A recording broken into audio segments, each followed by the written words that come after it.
우리에게 주시는 하나님의 말씀은 히브리서 11장 13절에서 16절까지 말씀입니다. 이 사람들은 다 믿음을 따라 죽었으며 약속을 받지 못하였으되 그것들을 멀리서 보고 환영하며 또 땅에서는 외국인과 나그네임을 증언하였으니 그들이 이같이 말하는 것은 자기들이 본향 찾는 자임을 나타냄이라. 그들이 나온 바 본향을 생각하였더라면 돌아갈 기회가 있었으려니와 그들이 이제는 더 나은 본향을 사모하니 곧 하늘에 있는 것이라. 이러므로 하나님이 그들의 하나님이라 일컬음 받으심을 부끄러워하지 아니하시고 그들을 위하여 한 성을 예비하셨느니라. 아멘.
할렐루야. 오늘도 힘든 생활 속에서도 복음의 빛으로 살기 위해 최선을 다하고 승리의 소식을 안고 오신 예배 참석한 여러분 모두를 사랑하고 축복합니다. 길에 대해서 말씀을 나누는 마지막 시간입니다. 여러분들에게 몇 가지 사진을 보여드리면서 말씀을 드릴 텐데요. 첫 번째 사진이 이제 제가 메고 다녔던 배낭 사진입니다. 차를 타지 않고 여행하는 여행객에게 순례자들에게 가장 괴롭힘을 주는 게 뭐냐면 이 짐이죠. 무거운 배낭입니다. 까미노를 시작하기 전에 처음 이제 생장에서 프랑스 생장에 도착한 후에 순례자 여권을 발부를 받는데 여권 발부받는 사무실 한켠에 이 스프링으로 된 저울, 이게 걸면 이렇게 늘어나는 저울이 있더라고요. 저울이 뭔가 해 봤더니 다 이제 자기가 짊어지고 온 짐을 거기다 한번 재보는 거예요. 그러면서 거기 이제 무게도 있더라고요. 사람 체중에 따라서 체중이 뭐 70에서 75kg까지는 무게 몇 킬로그램짜리 배낭을 들고 가야 된다. 뭐 이렇게 자기 몸무게에 맞는 배낭의 적절한 무게가 쫙 도표가 돼 있더라고요. 호기심에 저도 이제 그 스프링에다가 제 배낭을 한번 걸어봤어요. 아무 짐도 추가되지 않았던 원초적 세팅의 제 배낭의 무게가 한 9kg 정도 됐습니다. 걷다 보면 때로는 뭐 간식도 사서 집어넣고 또 뭐 반찬거리들, 또 그냥 지나치지 못해서 사는 소소한 기념품들 있잖아요. 자잘한 것들.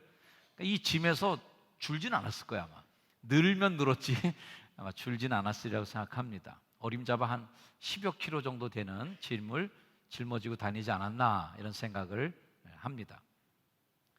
이 사진이 이제 제 배낭과 아내 배낭을 이렇게 같이 보여드리는 사진인데, 이 배낭은 한 절반 정도나 걸었을까 정도에서 찍은 사진 같아요. 처음에는 좀 배낭이 날씬하다가, 그죠? 아주 딱 날씬했는데 벌써 울룩불룩한 것이 뭔가 욕심이 잔뜩, 이제 힘술이 잔뜩 들어간 것처럼 불고전하기 시작하죠. 점점 걷다 보면 배낭이 이렇게 오동통해지게 됩니다. 재밌는 사진 하나 보여드릴까요? 아내랑 저랑 배낭 싸움하는 사진인데,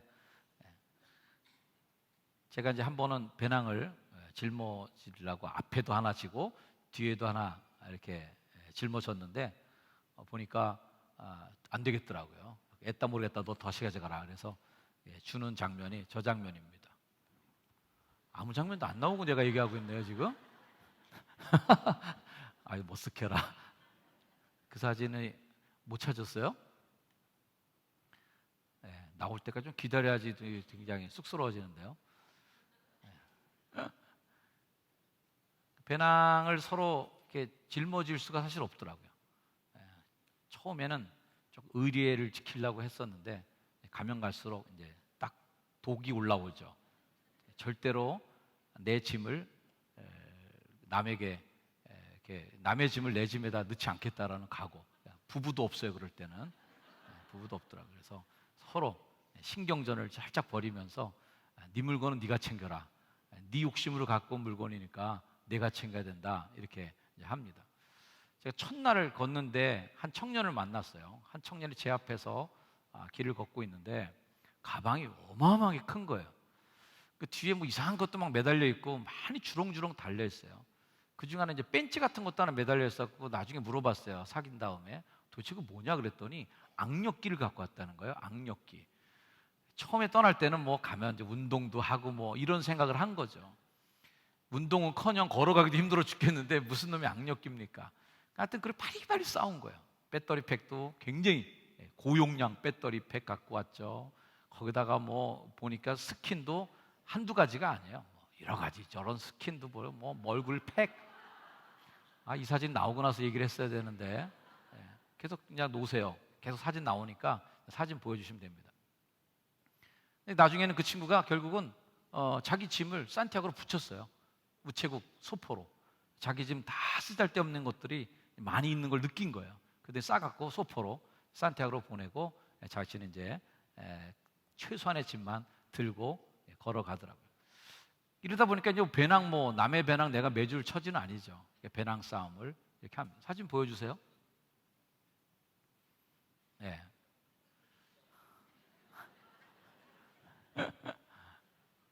네. 그 다음 사진.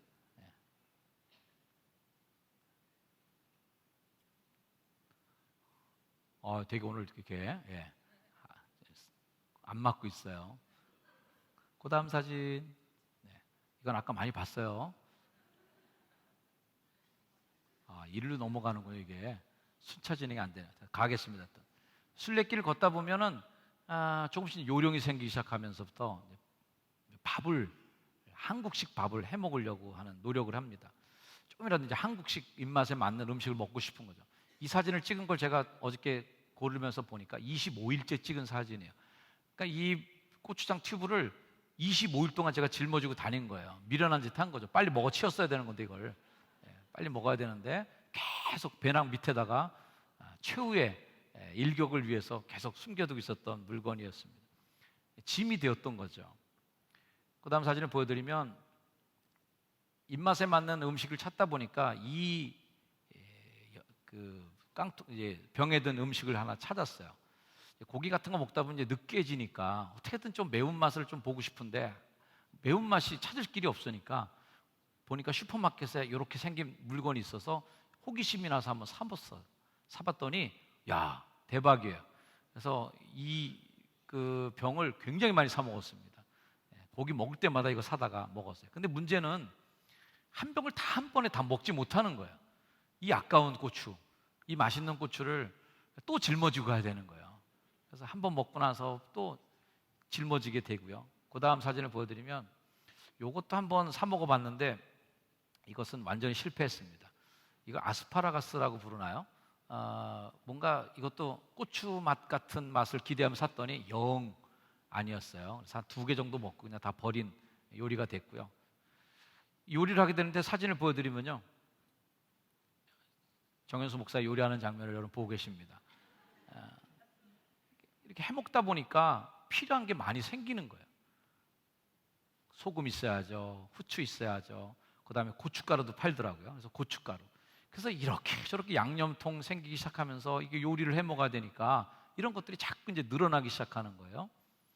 근데 뭐 훌륭한 요리만 늘 되는 건 아닌데 하여튼 이 요리를 하는데요, 한국인 요리하는 게 굉장히 힘듭니다. 서양 사람들이 한국 사람들 요리하기 시작하면 되게 짜증 많이 내요.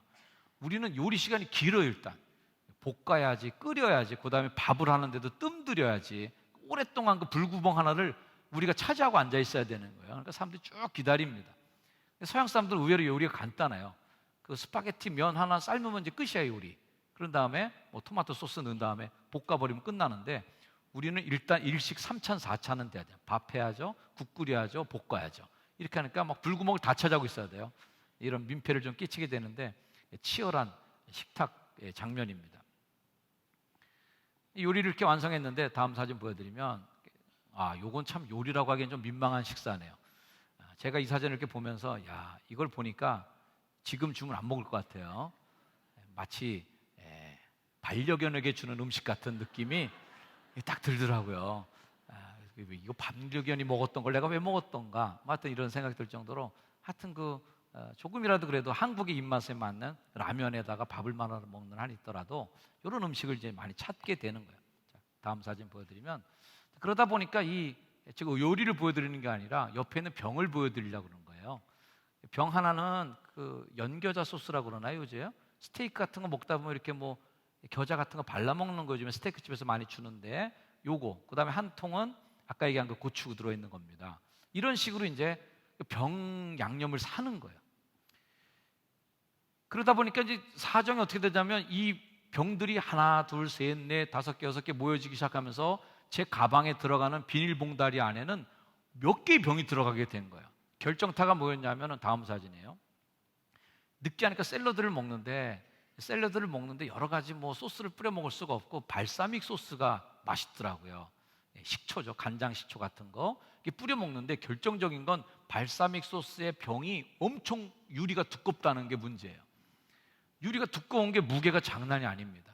근데 발사믹 소스는 많이 뿌려도 안 먹잖아요. 톡톡톡 뿌려 먹으면 요만큼밖에 안 빠지는 거예요. 그러니까 다음 식사를 위해서 또 그걸 짊어지고 또 걷기 시작하는 거예요. 그래서 제 가방에 이제 비닐봉다리 하나가 이렇게 들어갔는데, 제가 그걸 찬장이라고 이름을 붙였습니다. 찬장. 제가 집에 있는 싱크대 짊어지고 다니는 그런 기분이에요.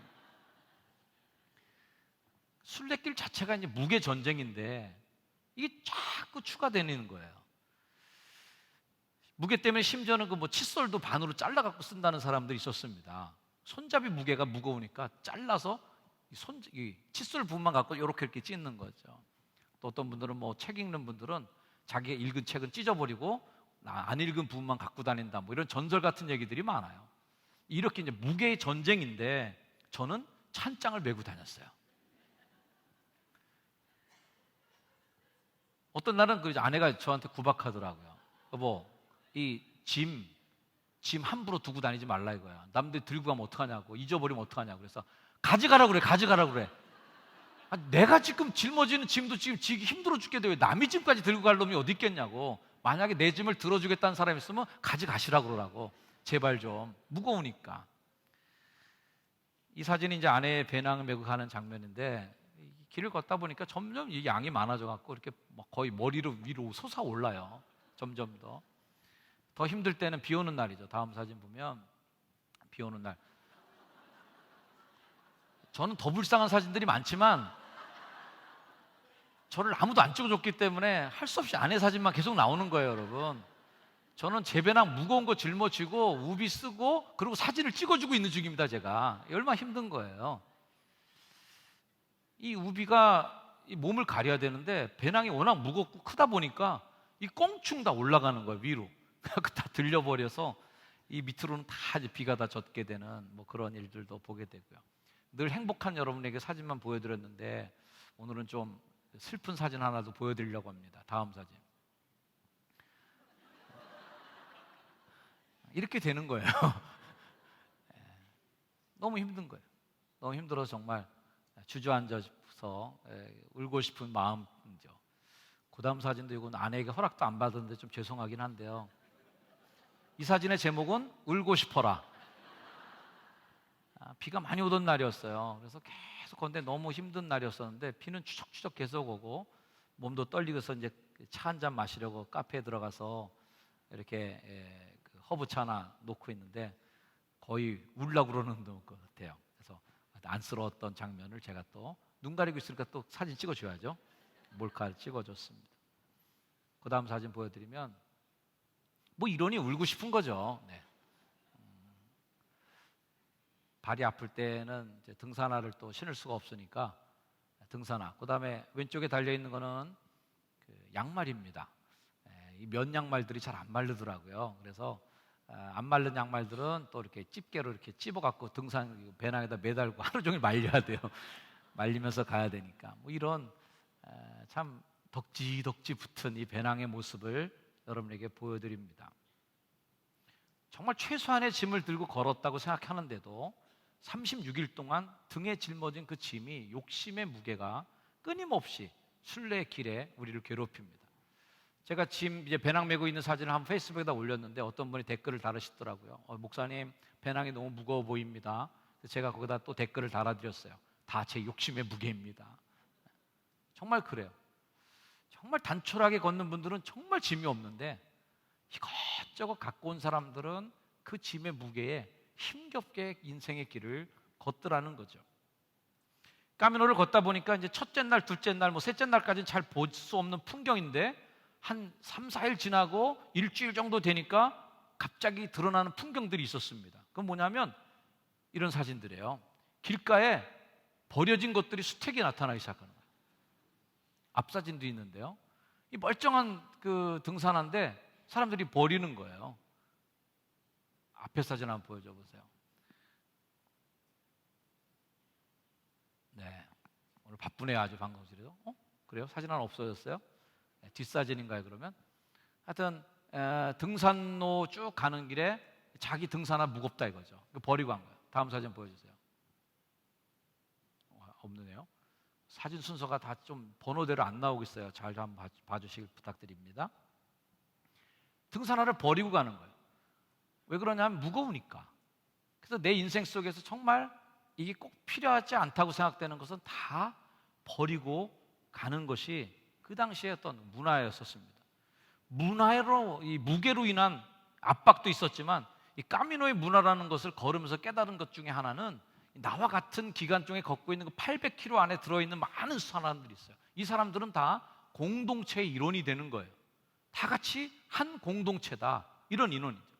그래서 까미노를 걸으면서 제가 부끄러운 기억 중에 하나가 뭐냐면 이 요리를 해 먹었는데 마늘을 몇 개 샀어요. 마늘 몇 통 샀는데 그 중에 한 통이 남은 거예요. 마늘 한 통이 남은데 마늘 이게 또 살려면 또 그렇잖아요. 또 다음 장소에 가서 마늘을 못 살 수 있는 또 상황이 될 수 있으니까 그걸 이제 짊어지고 갔어요. 짊어지고 또 수십 킬로를 걸어서 다음 장소까지 갔는데 거기에 마늘이 수두룩하게 있는 거예요. 식당에 그것도 무료로 남들이 두고 간 거예요. 난 이만큼 먹었으니까 됐으니까 다음 분들 혹시 마늘 필요하신 분들은 먹으라고 프리라고 써 있는 곳에 거기다 이렇게 쌓아두고 갑니다. 그럼 거기 가면 뭐 별게 다 있어요. 스파게티 면부터 시작해서 갖은 양념들, 그 다음에 과일, 야채들 이런 것들이 있는 거예요. 근데 누군가는 그 짐을 거기다가 자기가 먹고 반 정도 먹고 반 남은 거를 이제는 다음 사람이 먹으라고 미련 없이 두고 떠난 사람이 있는데 나는 전날 그 마늘 한 통을 짊어지고 그걸 아끼겠다고 짊어지고 온 거예요. 목사가 너무 부끄러운 거예요. 제 자신에게. 그런 창피했던 기억. 그날 그 마늘 사진을 좀 찍어놨어야 되는 건데 아쉬움이 있습니다. 그래서 까미노의 문화라는 걸 뭔가 봤더니 느낀 게 그렇구나. 이 까미노는 흘려보내는 문화구나. 그날 쓸 것 그날 쓰고 남으면 또 두고 떠나면 또 전날 다녀왔던 사람들이 있는 거 내가 먹으면 돼요. 없으면 또 말고 나는 또 그 다음 사람을 해서 두고 가면 누군가 또 도착해서 먹는 거죠. 그래서 요령이 생겼어요. 그래서 한동안 딱 보니까 눈칫밥이 생기더라고요. 그래서 숙소에 일찍 도착하면 먼저 달려가는 게 어디냐면 식당으로 달려가서 냉장고를 열어봐요. 그럼 거기에 전날 먹다 남은 우유, 주스 이런 것들 많이 있습니다. 그리고 일단 마셔요. 다. 이건 다 두고 간 거니까 마시고 그 다음에 찬장 열어보고 체크하는 거죠. 무슨 양념이 있는가. 그 양념에 맞게 오늘 뭔가 반찬거리 살 거를 이제 생각하는 거죠. 그래서 누군가가 두고 가는 그 숱한 양념들, 누군가가 두고 갔던 그 음료수들, 누군가가 두고 갔던 요리 재료들 이런 것들이 늘 그 다음 장소에 도착하면 나를 기다리고 있는 걸 느끼는 거예요. 그래서 내 마음도 어때요? 나도 이제는 남은 건 두고 가야 되겠구나. 흘려보내야 되겠구나. 그래서 누군가에서 받고 나는 주고, 그럼 어떻게 돼요? 본전치기 하는 거예요. 본전치기. 손해나는 게 하나도 없어요. 똑같은 서로의 교류가 일어나는 거예요. 그런 어떤 이 문화적인 깨달음을 제가 가지면서 참 감동이 있었습니다. 가까운 길을 갈 땐 덜어내고 가고, 먼 길을 갈 땐 버리고 가야 된다. 이게 먼 길 가는 사람의 원리죠. 오늘 성경 말씀은 우리가 믿음의 장이라고 별명을 붙여준 히브리서 11장 내용입니다. 그래서 믿음의 사람들, 아브라함은 이렇게 살았고, 야곱은 이렇게 살았고, 요셉은 어떻게 살았고, 모세는 어떻게 살았고, 이런 믿음의 사람들의 선진들이 어떻게 인생을 살면서 믿음대로 살았는가를 보여주는 11장이에요. 그러면서 믿음으로 산 사람들의 인물들을 한 사람 한 사람 소개하면서 이 사람들이 자기의 삶으로, 자기의 몸으로 무슨 간증을 우리들에게 남겼는가, 이걸 우리들에게 알려줘요. 어떤 간증을 남겨줍니까? 13절 말씀, 이 사람들은 다 믿음을 따라 죽었어요. 약속을 받지 못하는 것처럼 보였어. 그러나 그것들을 멀리서 보고 환영하는 마음을 가지고 살았는데, 땅에서 사는 이 사람들의 모습을 보니까 외국인과 나그네인 것을 증언하고 살았던 인생이었다는 거예요. 그들의 인생을 통해서 뭘 증언했나? 잘 먹고 잘 사는 걸 증언한 게 아니라 나그네였다, 우리는. 이걸 사람들에게 보여준 거예요. 나는 외국인이었다라는 걸 보여준 거예요. 땅에 사는 날 동안은 외국인처럼. 여러분들 해외에 여행하면 좋은 것도 보시고 맛있는 것도 먹을 거예요. 그러다고 집에 돌아오면 뭐라고 그럽니까? 꼭 잠자고 좋은 거 다 좋을 땐 좋다 그러면서 집에 오면 꼭 하는 얘기 있죠. 그래도 집이 좋다, 이런 얘기를 하세요. 그래도 집이 좋다. 그런 거죠. 내 집이 있고 돌아올 곳이 있는 거예요. 외국인이면 안 되는, 다시 땅으로 오는 거죠. 나그네도 어떤 삶입니까? 영원히 그 속에서 누릴 삶이 아니고 다시 고향으로 와야 되는 게 나그네의 삶인 것을 이 믿음의 사람들은 우리에게 보여준 거예요. 우리가 이런 찬송을 부릅니다. 돌아갈 내 고향 하늘나라. 이 찬송은 장례식 때 주로 많이 부르는데, 제가 오늘 찬송을 이렇게 묵상하면서 어저께 밤에 가사를 쭉 한번 보는데, 이 찬송은 장례식 찬송이 아니라 현재를 살아가는, 우리 살아있는 사람들이 부를 찬송인데 왜 죽은 사람한테 자꾸 이 노래를 불렀나, 이런 생각이 들더라고요. 한번 불러볼까요? 저도 맞춰보세요. 괴로운 인생길 가는 몸이 평안히 쉴 곳 아주 없네.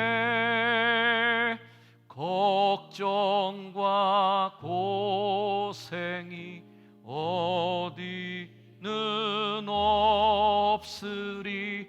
돌아갈래 고향 하늘나라. 광야에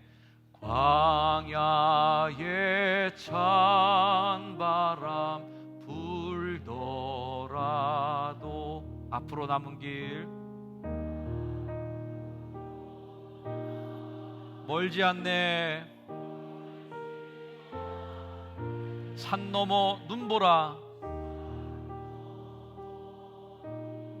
세차게 불어도 세차게 불어 돌아갈 내 고향 갈래 고향 하늘나라.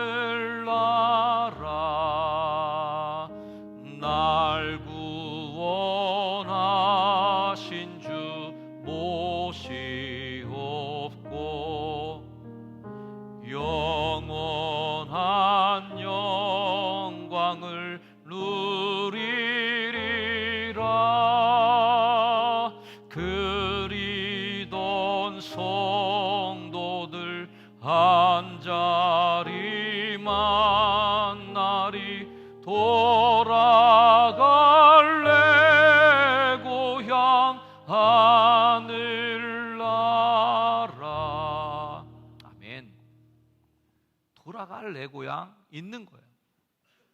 오늘 본문은 현재를 살아가는 우리가 어떻게 돌아갈 내 고향을 아는 사람처럼 살 것인가, 돌아갈 내 고향이 있는 걸 증명하고 살 것인가를 보여주는 말씀이 우리 가운데 있습니다.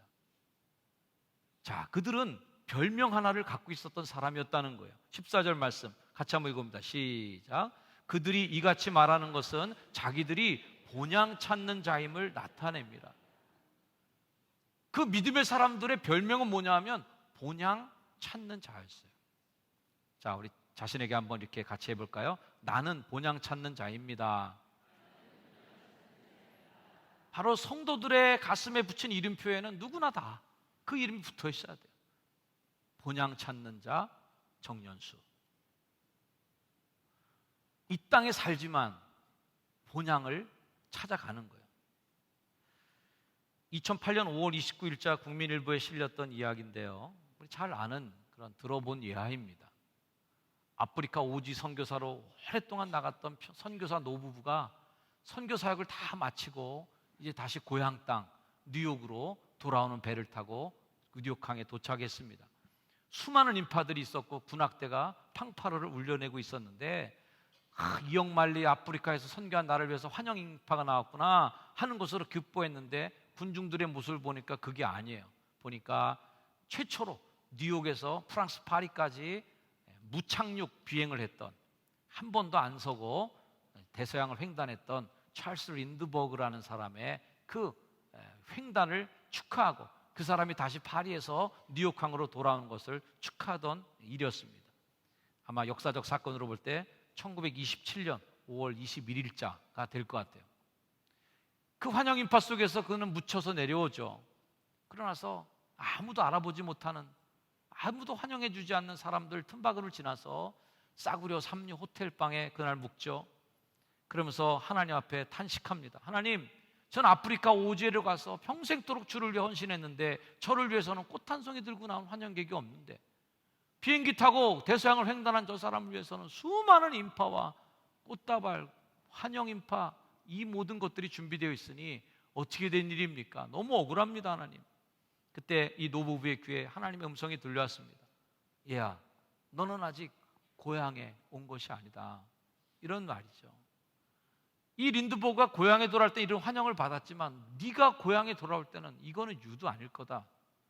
천군 천사들이 너를 맞을 것이고 너보다 먼저 앞서간 믿음의 선진들이 너를 맞아주시고 또 내가 너를 친히 가슴에 안고 환영해 줄 것이다 라는 거예요. 우리의 본향이 어딘가라는 걸 우리가 알고 살 때 진짜 나그네가 되는 거예요. 이걸 우리가 잊어버리면 결국은 이 땅에 영원히 살 것처럼 잔뜩 무게를 짊어지고 그 질매에 깔려 쓰러져 죽으면서 그러고 살아가는 거예요. 하나님이 우리를 시험하는 것만 있습니까? 천만의 말씀이에요. 시험 들었다는 분들, 어렵다는 분들, 목사가 볼 때 하나님이 주신 시험이 아니라 자기 욕심에 깔려 죽는 사람들이 많아. 내 욕망으로 부풀려 놓고 내 욕심으로 한껏 짊어지고 하나도 버리지 않은 채 다 편하게다 짊어지고 그러고 나서 주여 내 인생이 왜 이렇게 피곤합니까? 나를 왜 이렇게 괴롭히세요 하나님? 무슨 하나님이 괴롭힙니까? 자기가 덜어내지 못한 욕심, 자기가 떨쳐내지 못한 욕망들, 자기가 덜어내지 못했던 욕심의 무게들을 스스로가 짊어지고 가면서 견디다 못해 쓰러지는 거예요. 오늘 16절 말씀에 그들은 어떤 사람들이었어요? 더 나은 본향을 사모하니 곧 하늘에 있는 것이라. 우리 예수 믿는 사람들은 누가 뭐래도 천국을 가기 위한 본향을 향해 가는 사람들이에요. 우리의 본향은 어디 있는가? 하늘에 있단 말이죠. 이걸 우리가 믿고 천국 시민으로 살아가는 사람들임을 믿습니다. 아멘이세요? 정말 아멘이 되길 주여는 축원합니다. 우리 세상의 속담은 굴러 먹어도 이 땅이 낫다고 그래요. 이승이 낫다고 그래요. 그게 세상의 원리예요. 그래도 내가 먹는 게 낫지, 내가 입고 사는 게 낫지, 굴러 먹어도 이 땅에서 사는 게 낫다는 거예요. 그러나 우리 크리스찬들은 이 속담대로 살면 안 돼요. 우리는 이 본향이 더 나은 본향이 있다는 거예요. 더 나은 비교급인 거예요. 더 낫다는.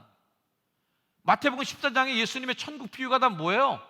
더 나은 게 뭐냐는 걸 결정하라는 거 아니에요. 밭에 묻힌 보아가 더 나은 건지 집에 있는 세간살이가 더 나은 건지 비교해봐서 밭에 묻힌 보화가 더 나은 것 같으면 집에 있는 세간살을 다 팔아서 그 밭을 사는 거예요.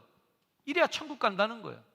세간살이 하나도 안 팔고 이게 더 비싼 줄 알고 이거 들켜지고 찌그러진 양은 냄비 갖고 끝까지 붙잡고 살 거냐, 밭에 묻힌 보물을 살 거냐, 결정하라는 거예요. 극히 값진 진주 하나를 만나는데 집에 모아놓은 짜잘한 진주들, 이게 더 비싼 건지 지금 발견한 최상급 진주가 비싼 건지 결정하라는 거예요. 이게 더 비쌀 것 같으면 다 팔아서 이 진주를 사는 거예요. 그래야 천국 간다는 거예요. 우리는 이승에서 굴러먹는 게 여기가 더 낫다. 하나도 못 팔아. 하나도 난 버릴 수 없어. 이렇게 나가면 어떻게 그 밭에 묻힌 보화를 살 수 있고 극히 값진 진주 하나를 살 수 있단 말입니까? 제가 하나 십자가 앞에서 찍은 사진이 있습니다. 어느 날 오후에 햇살이 길게 늘어지던 날 동네에서 찍은 사진인데, 그림자에 제 모습이 비춰지고 또 멀리 십자가가 이렇게 보이는 장면이 인상 깊어서 한 장 찍었습니다. 더 나은 본향을 사모하는 우리들의 어떤 걸음. 근데 이 사진을 이렇게 찍은 걸 저도 다시 한번 보면서 나의 삶이 십자가를 이렇게 가면 좋겠다. 언젠간 우리의 인생이 십자가 앞에 도달하는 그날이 있을 텐데 아마 이 그림자가 더 길게 석양이 더 드려지면 저 그림자의 길이가 십자가에까지 가서 닿을 수 있겠죠. 내 인생의 노을이 더 깊어질 때, 내 삶에 이제는 해가 다 기울어서 그 그림자가 십자가까지 돌아가게 될 때 나의 삶이 과연 방향이 어디로 갈 것인가 라는 걸 생각해 볼 수 있었던 짧은 순간이었습니다.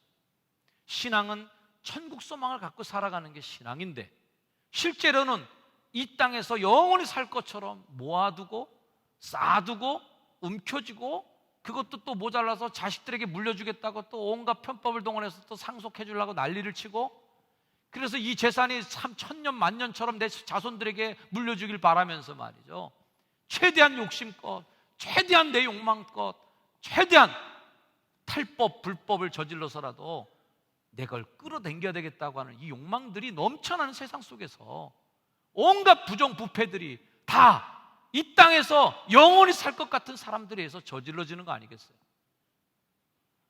우리는 이곳에서 나그네다, 이곳에서 외국인처럼 산다라는 마음을 가지면 그 짓 하겠습니까? 하나님 앞에 갔을 때 우리가 어떻게 그분의 심판대 앞에 설 것인가를 생각하면 그거 움켜쥐고 있을까? 그거 아직 그렇게 못 놓고서 끝까지 쥐고 가야 되나? 우리가 고민하는 거죠. 마지막 사진은, 이 사진은 정말 마지막 날 찍은 사진입니다. 페이스북 담벼락 사진도 썼기 때문에 많은 분들이 보셨으리라 생각합니다. 마지막 날 바닷가를 걸으면서 컨셉 사진을 제가 일부러 이렇게 딱 세팅해 놓고 찍었어요.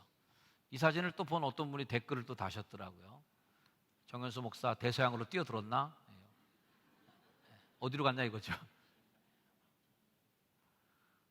우리가 언젠가는 이거 남겨두고 갈 때가 오잖아요. 정현수 목사 어디로 갔나? 바다로 뛰어들었나? 아니죠. 주님이 부르시면 우리가 이거 다 버려두고 가야 됩니다. 이거 다 두고 가야 될 인생들이. 순례 마지막 날 이 가방과 신발을 놓고 찍으면서 그런 생각들을 좀 마음에 품었었어요. 언젠가 다 내려오는 날이 있을 거다. 언젠가는 다 벗을 날이 올 것이다. 우리가 그날을 준비하고 살지 않으면 어떻게 신앙을 갖고 사는 사람이라고 감히 이야기할 수가 있겠는가? 사랑하는 여러분, 우리 조금 더 가볍게 사시길 바랍니다. 조금씩 덜어내면서 가야 되지 않겠습니까? 제가 여행하면서 중반 넘어가고 거의 말미쯤 갔을 때 이제 도저히 찬장을 들고 갈 수가 이제 짜증이 나더라고요. 무거우니까. 그래서 어느 날 다 포기했습니다. 찬장 버리고 가겠다. 싱크대를 드디어 내려놨어요. 있으면 먹고 없으면 말고, 없으면 또 사서 조금 먹다가 꼭 필요한 다음 사람을 위해서 두고 가든가. 그래서 정말 내려놓고 가는 삶을 살아야 되겠다. 한참 만에 짐에 눌려서 고통을 받다가 마지막에 밀려서 결정한 상황들이었어요. 좀 더 빨리 그런 결정을 했더라면 더 많이 흘려보내고 살았을 텐데, 조금 더 빨리 그런 결정을 했더라면 내가 남겨진 그 물건들로 행복한 미소를 지으면서 먹을 수 있는 사람들이 더 많이 있었을 텐데, 그거 내 배에다 짊어지고 힘들어 죽겠다고 그러면서 땀을 삐질삐질 흘리면서 짊어지고 걸었던 그 삶의 시간들이 얼마나 미련했던가 깨닫게 되는 거죠. 우리 옆에 분에게 한번 이렇게 같이 인사합시다. 조금씩 버리며 삽시다.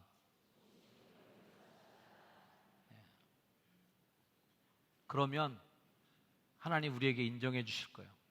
본향을 찾는 자구나 넌.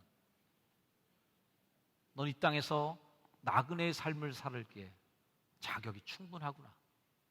언젠간 주님이 우리를 맞아주실 그날을 사모하면서 천국 소망을 가지면서 더 나은 본향을 향하여 한 걸음 한 걸음 나아가다가 어느 한순간 한 걸음도 뗄 수 없는 그날이 올 때, 우리 주님이 품에 안겨 주실 때, 영원한 천국문에 들어갈 때 주님이 맞아주시는 그날, 바로 그날 아침 주님과 만나는 나그네의 삶을 걸어가시는 여러분이 되기를 주의 이름으로 축원합니다.